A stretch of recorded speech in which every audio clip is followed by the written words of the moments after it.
2 वर्ष अघि स्वर्गवास भएकी श्रीमतीको सम्झनामा श्रीमान भक्तबहादुर विकले श्रीमतीको शालिग बनाएर माया प्रकट गर्दै आइरहेका छन्।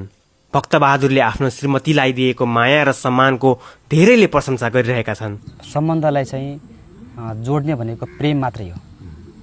त्यसकारणले यो मैले चाहिँ मेरो डेथ भइसकेको श्रीमतीलाई यति प्रेम गर्छु भने साथमै रहेको चाहिँ आफ्नो लाइफ पार्टनरलाई किन माया नगर्ने भनेर मैले त अब यो मैले चाहिँ डेथ भइसकेपछि श्रीमतीप्रतिको चाहिँ श्रीमतीको महत्त्व मैले झनै बढेर गयो।